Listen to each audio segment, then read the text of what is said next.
అమరావతి సృష్టికర్త మన నారా చంద్రబాబు నాయుడు గారి మీద ఎంతో విశ్వాసంతో దృఢమైన నమ్మకంతో ఆ ప్రాంత రైతులు దాదాపు 40,000 ఎకరాలు ఆయన చేతిలో పెట్టడం జరిగింది. తర్వాత ఈ దుష్టపాలన 2019లో ఎప్పుడైతే వైసీపీ దుష్టపాలన స్టార్ట్ అయిందో ఈ అమరావతి మీద వాళ్ళకు సీతకన్ను పెట్టి వాళ్ళు అమరావతిని అక్కడి నుంచి నాశనం చేయాలి, ఈ రైతుల జీవితాలను బుక్కిపాలు చేయాలనే ఉద్దేశంతో వాళ్ళు ఈ 3 రాజధానులు అనే ఒక కుట్ర కోణాన్ని బయటికి తీసుకొచ్చారు.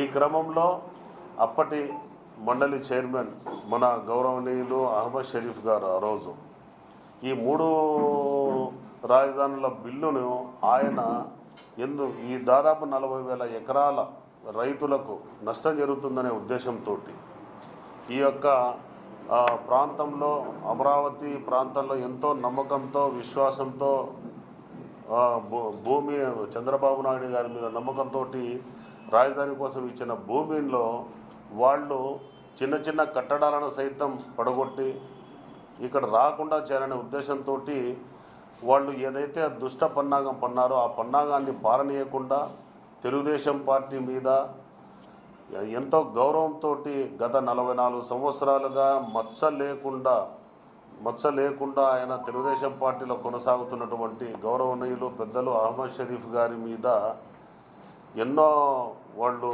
నోటికి వచ్చినట్టు మాట్లాడారు, చేయి చేసుకున్నారనే విషయం నిన్న మాకు పత్రికల ద్వారా తెలిసిన తర్వాత ఈరోజు నేను అహ్మద్ షరీఫ్ గారిని కాంటాక్ట్ కావడం జరిగింది.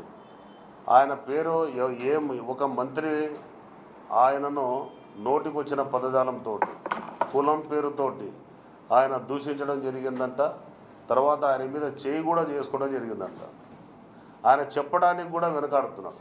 బాధాకరమైన విషయం ఏమంటే ఈ వయస్సులో దాదాపు ఆయనకు 7 పదుల వయసు దాటిపోయిన తర్వాత కూడా ఆయన వయస్సును కూడా చూడకుండా ఆయన మీద చేయి చేసుకోవడం అనేది చాలా బాధాకరమైన విషయం. ఈరోజు ముస్లింలు అంటే మైనారిటీలు, ముస్లింలు అంటే చేతగాని వాళ్ళు అనే ఆలోచనతో ఏమన్నా ఈ డబ్బు అహంకారంతో ఎవరైతే ఆ మంత్రి అహ్మద్ షరీఫ్ గారి మీద చేయి చేసుకున్నారో, అహ్మద్ షరీఫ్ గారి మీద ఎవరైతే దుర్భాషలో మాట్లాడారో వాళ్ళని మీ పత్రికా ముఖంగా నేను తీవ్రంగా హెచ్చరిస్తున్నా. మీరు చేతగాని వాళ్ళు అనుకున్నారేమో, జాగ్రత్త. మిమ్మల్ని